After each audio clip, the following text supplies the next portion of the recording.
Hello friends, आज हम आपके लिए लेकर आए हैं त्रिकोणमिति। जो हमारे पास चैप्टर है क्लास 10th में, उसमें ट्रिग्नोमेट्री जो चैप्टर है उसमें हम टेबल जो है ट्रिग्नोमेट्री टेबल जो है उसकी वैल्यू को हम किस तरह से याद कर सकते हैं, उसके लिए आज हम बहुत ही जबरदस्त ट्रिक आपके लिए लेकर आए हैं। आशा करता हूं कि आपको ये वीडियो पसंद आई। अगर वीडियो पसंद आए तो वीडियो को लाइक करें और चैनल को सब्सक्राइब करना ना भूलें। तो हमारे पास फॉर्मूला है, कोई भी हमारे पास वैल्यू है LRL अपॉन में 4 ये हमें रखना है याद। अगर हम ये याद रखते हैं तो हमारे पास कोई भी वैल्यू हो उसको हम आसानी के साथ निकाल सकते हैं। अब आपके पास L क्या है, L फॉर लेफ्ट है, यहाँ पर ध्यान रखना, और R फॉर राइट है। L for left, R for right है, हमारे पास इतना ध्यान रखना हमें। L से लेफ्ट है, R फॉर राइट है। तो अब हमारे पास पहला, जैसे हमारे पास L अपॉन में 4, यहाँ पर ध्यान रखना है साइन के लिए है, कोस के लिए हमारे पास R अपॉन में 4 यूज करना है, tan के लिए हमारे पास L अपॉन में R होता है। इसी तरह साइन का उल्टा कोसेक हो जाता है तो 4 अपॉन में L कर देंगे, कोस का उल्टा सेक होता है तो हम यहाँ पर 4 अपॉन में R कर देंगे, और इसी तरह हमारे पास tan का उल्टा कोस होता है कि R अपॉन में L हो जाएगा। अब हम निकालेंगे कैसे, ये देखिए हमारे पास हमें देखना है बेटा, हमारे पास सबसे पहले हम ले रहे हैं sin 30। अब sin 30 को हम ले रहे हैं, sin 30 के लेफ्ट में कितने बच गए, फॉर्मूला हमारे पास है L अपॉन में 4। L अपॉन में 4 है, ये ध्यान रखना है अंडर रूट के अंदर ही हमें लेना है। L अपॉन में 4 जो है हमें अंडर रूट के अंदर ही लेना है। अब L हमारे पास लेफ्ट में कितने बच गए, 4 से पहले, 4 से इधर लेफ्ट में हम देखें, यहाँ पर 30 है हमारे पास, 30 से लेफ्ट में हमें देखना है तो 0 डिग्री हमारे पास, तो यहाँ पर हम 0 को ले लेंगे।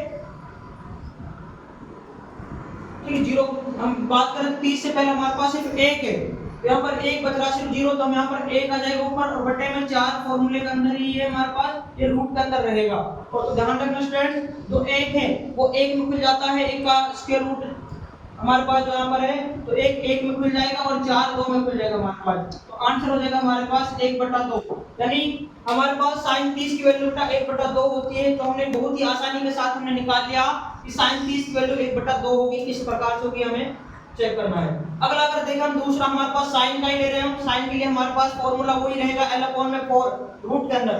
तो sin 60 है हमारे पास, 60 से इधर देखें हम लेफ्ट में कितने हैं, sin से लेफ्ट में 1 2 3 है, तो अंडर रूट के अंदर हमें क्या रख देना है, 3 रख देना है, बटे में 4 रख देना है। तो हमारे पास वैल्यू क्या निकल आ जाएगी बेटा, रूट 3 जो है, रूट जो 3 है ये खुलेगा नहीं, ये रूट 3 तो ऐसे कैसा ही रहेगा, लेकिन जो 4 है ये रूट, इसका रूट खुल जाता है, और 4 को खुलने के बाद कितने खुल जाएंगे, 2 में खुल जाएगा। तो इस तरह से हमारे पास वैल्यू हो जाएगी अंडर रूट 3/2।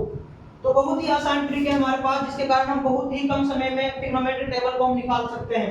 इसी तरह मैं कोई और संख्या लेता हूं, जैसे मेरे पास है cos 30 है मेरे पास। cos 30 के लिए हमारे पास फॉर्मूला ध्यान रखना, cos का फॉर्मूला राइट अपॉन में 4, cos 30 यहाँ पर है, राइट में हमें देखना 30 के राइट में कितने बच गए, 1 2 3, तो ये हमारे पास हो जाएगा बेटा, फॉर्मूला वही रहेगा हमारे पास राइट अपॉन में 4।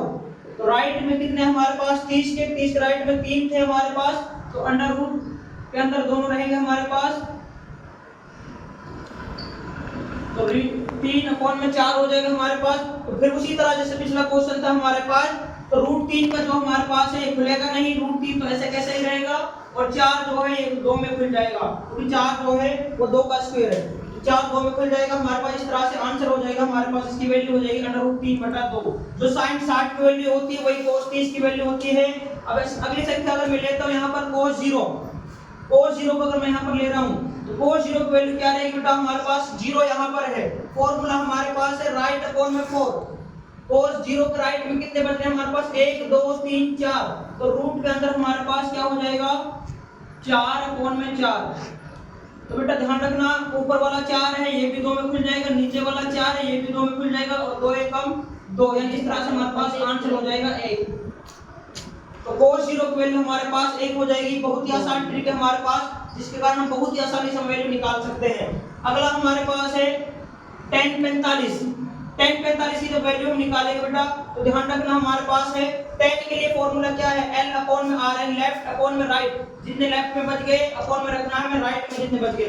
तो लेफ्ट में कितने हमारे पास 45 के देखें हम, तो 2 इधर बच रहे लेफ्ट में, 2 उधर बच रहे राइट में, तो हमारे पास क्या हो जाएगा tan 45 की वैल्यू √2 अपॉन में 2।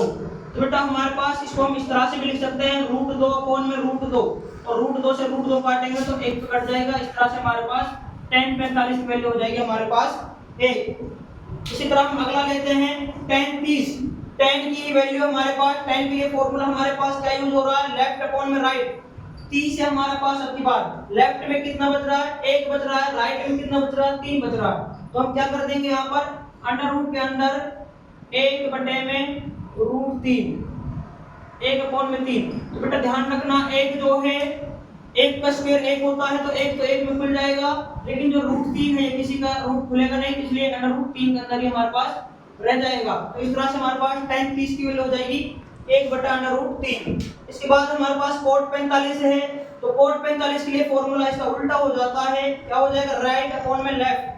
तो 45 है, जो tan 45 की वैल्यू होती है वही cot 45 की वैल्यू होती है, tan 45 की 1 आई, इसी तरह cot 45 की हमारे पास 1 ही आ जाएगी। वो कैसे आएगी, क्योंकि राइट में कितने बच रहे हैं हमारे पास, 2 बच रहे हैं, लेफ्ट में कितने बच रहे हैं, 2 बच रहे हैं। इसी तरह से हमारे पास इसको हम लिख सकते हैं √2 अपॉन में √2, 2 से 2 कट जाएगा, तो ये बचेगा हमारे पास 1। ये हमारे पास इस तरह से cot 45 की वैल्यू भी हमारे पास 1 आ जाएगी। इसके बाद हमारे पास cosec 30 है, तो cosec 30 यहाँ पर है, cos हमारे पास बेटा sin का उल्टा cosec होता है। sin के लिए हमने फॉर्मूला क्या यूज किया था, लेफ्ट अपॉन में 4, तो इसके लिए फॉर्मूला यूज करेंगे cosec के लिए 4 अपॉन में लेफ्ट। तो 4 अपॉन में लेफ्ट जब यूज करेंगे हमारे पास 30 है, cosec 30 की वैल्यू हम फाइंड कर रहे हैं, तो cosec 30 यहाँ पर है, फॉर्मूला क्या है 4 अपॉन में लेफ्ट। तो 4 हमारे पास ऊपर रहेगा अंडर रूट के अंदर, अपॉन में लेफ्ट, यानी 30 के लेफ्ट में कितना बच गया, सिर्फ 0 बच रहा है, यानी 1 है हमारे पास, एक संख्या बच रही है हमारे पास, एक मान बच रहा है, तो हम बटे में रख देंगे 1। तो स्टूडेंट्स इस तरह से हमारे पास जो √4 है, तो 4 तो 2 में खुल जाता है और 1 1 में खुल जाता है, बटे में 1 सब के नीचे होता है, तो बटे में 1 लगाए या ना लगाए हम, इस तरह से हमारे पास आंसर हो जाएगा 2। तो cosec 30 की वैल्यू हमारे पास इस तरह से 2 हो जाएगी। इसी तरह आप मैं लूं sec 60 की वैल्यू जो हम निकालेंगे बेटा, तो sec 60 के लिए हमारे पास cos का उल्टा होता है sec, तो sec की वैल्यू हमारे पास कितनी हो जाएगी, 4 अपॉन में राइट, क्योंकि cos के लिए मैंने फॉर्मूला यूज किया राइट अपॉन में 4, तो sec के लिए फॉर्मूला यूज करेंगे 4 अपॉन में राइट। तो 4 कितना हमारे पास देखते हैं हमारे पास sec के लिए, तो 4 ऊपर रखेंगे, 4 हमने ऊपर रख दिया, अपॉन में राइट आएगा, तो बेटा 60 के राइट में कितना हमारे पास, उधर है राइट हैंड हमारा उधर है, तो सिर्फ 1 बच रहा 90, तो हमारे पास 4 अपॉन में 1 हो जाएगा। इस तरह से फॉर्मूला जो हमारे पास sec 60 की जो वैल्यू है वो निकल आ जाएगी हमारे पास। 4 की वैल्यू बेटा हमारे पास होती है 2 और 1 की वैल्यू होती है 1। तो इस तरह से हमारे पास इसकी वैल्यू हमारे पास 2/1 हो जाएगी, और बटे में इनको हम लिखा या ना लिखें तो आंसर हो जाएगा हमारे पास 2। एक और संख्या हमारे पास, एक और मान है हमारे पास, लास्ट है cot 60। cot 60 की वैल्यू निकालने के लिए हमारे पास फॉर्मूला बेटा राइट अपॉन में लेफ्ट, राइट अपॉन में लेफ्ट, तो 60 हमारे पास यहाँ पर है, राइट किधर है, उधर है हमारे पास, राइट में कितना बच रहा है, 1 बच रहा है, लेफ्ट में कितने बच रहे हैं, 1 2 3। तो फॉर्मूला जो हमारे पास है ये हमारे पास है राइट अपॉन में लेफ्ट, cot के लिए फॉर्मूला है राइट अपॉन में लेफ्ट, तो राइट में बच रहा बेटा 1 और लेफ्ट में बच रहा 3, ये दोनों अंडर रूट के अंदर रखने हमें। तो ध्यान रखें स्टूडेंट्स, एक जो है हमारे पास 1 खुल जाएगा 1 में, लेकिन जो 3 है इसका रूट खुलेगा नहीं, तो हमारे पास ये √3 ऐसे कैसे ही रहेगा। तो स्टूडेंट्स बहुत ही आसानी के साथ हमने निकाल लिया कि cot 60 की वैल्यू होती है 1/√3। तो हमने देखा कि ट्रिग्नोमेट्री टेबल जो जिससे हम आज से पहले घबराते थे, तो अब मैं आशा करता हूं कि आपको इसके बाद इस वीडियो को देखने के बाद घबराने की जरूरत नहीं है। बस आपको फॉर्मूला याद करना है, अंडर रूट के अंदर L अपॉन में 4 ये फॉर्मूला यूज करना, आपको याद रखना, आपको इसके साथ आप हर एक वैल्यू को आप आसानी के साथ निकाल सकते हैं। तो मैं आशा करता हूँ आप सभी से कि वीडियो आपको पसंद आई होगी। अगर वीडियो पसंद आई है तो चैनल को सब्सक्राइब करें और वीडियो को लाइक करना ना भूलें। Thank you.